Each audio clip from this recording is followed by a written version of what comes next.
Olá mais uma vez. Acabou de realizar um questionário sobre o conceito de avaliação com que mais se identifica. E um dos aspectos, uma das questões, uma das respostas que lá vinha mencionada é de que a avaliação pode constituir um entrave à criatividade.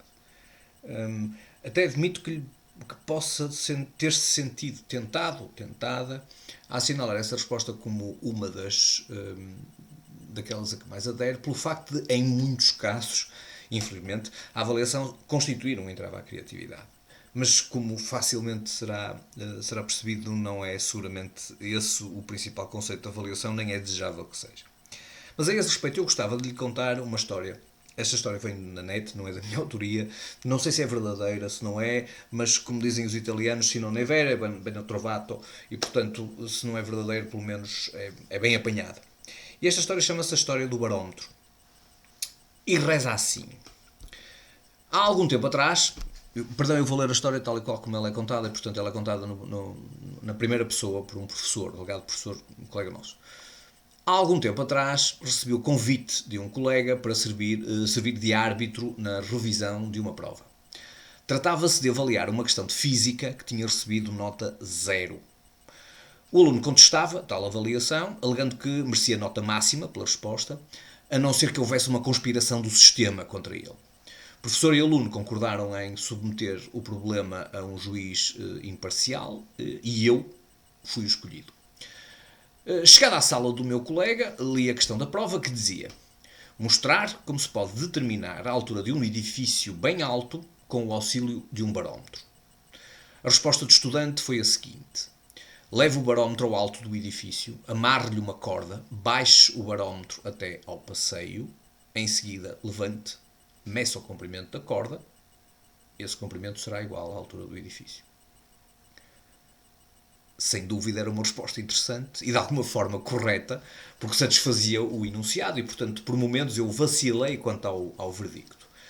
Recompondo-me rapidamente, disse ao estudante que ele tinha forte razão para ter nota máxima, já que havia respondido à questão completa e corretamente. No entanto, a resposta via-se comprometida pelo facto de se tratar de um curso de física e o aluno não ter demonstrado qualquer conhecimento nesse domínio. Sugeri-lhe então que fizesse uma segunda tentativa para responder à questão. Não fiquei surpreendido quando o meu colega concordou, mas sim quando o estudante resolveu encarar aquele meu pedido como um bom desafio. E, portanto, segundo o acordo, ele teria 6 minutos para responder à questão. Isto após ter sido prevenido que a sua resposta deveria mostrar necessariamente algum conhecimento de física. Passados 5 minutos, ele não tinha escrito nada. Olhava pensativamente para o teto da sala. Perguntei-lhe se desejava desistir, até porque eu tinha um compromisso logo em seguida e não tinha muito tempo a perder. Surpreso fiquei quando o estudante anunciou que não, senhora, não tinha desistido. Na realidade, ele tinha muitas respostas e estava justamente a escolher a melhor. Eu pedi-lhe desculpa pela interrupção e solicitei que continuasse. No momento seguinte, ele escreveu esta resposta: vá ao alto do edifício, incline-se numa ponta do telhado e solte o barómetro, medindo o tempo de queda desde da largada, até ao toque com o solo. Depois emprega a fórmula h igual a meio de gt2, ao quadrado, desconheço a fórmula, e calcule a altura do edifício. Perguntei então ao meu colega se ele estava satisfeito com a nova resposta e se concordava com a minha disposição em conferir praticamente nota máxima à prova. Concordou, embora eu sentisse nele uma expressão de descontentamento. Afinal, não era esta a resposta que ele queria. O barómetro determina a pressão do ar e a partir daí deveriam ser a explicação, e não foi nada disto que o estudante, uma vez mais, apresentou como resposta. Enfim, ao sair da sala, lembrei-me que o estudante tinha referido ter outras respostas para o problema. E, embora já não tivesse muito tempo, não resistia à curiosidade e perguntei-lhe quais eram essas respostas. Ah, sim, disse ele. Ó professor, há muitas maneiras de se achar a altura do edifício com o auxílio de um barómetro. Repare, por exemplo, num belo dia de sol, pode medir a altura do barómetro e o comprimento da sua sombra projetada no solo, bem como a do edifício. Depois, usando uma simples regra de 3, determina-se a altura do edifício. Isto é uma hipótese. Um outro método básico de medida, aliás, muito simples e direto, é subir as escadas do edifício fazendo marcas na parede espaçadas da altura do barómetro.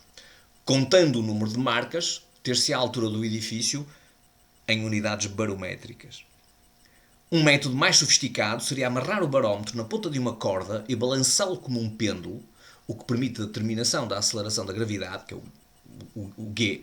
Repetindo a operação ao nível da rua e no topo do edifício, tem-se os dois Gs e a altura do edifício pode, em princípio, ser calculada com base nessa diferença.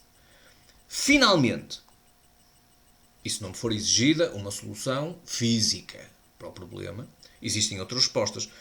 Por exemplo, pode-se ir até o edifício, bater à porta do administrador de condomínio. Quando ele nos abrir a porta, dizemos: Senhor administrador de condomínio, tenho aqui comigo, como vê, um excelente barómetro.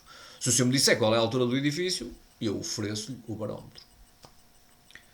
Chegada a esta altura, eu perguntei ao estudante se ele sabia ou não, desde o início, qual era a resposta esperada para o problema.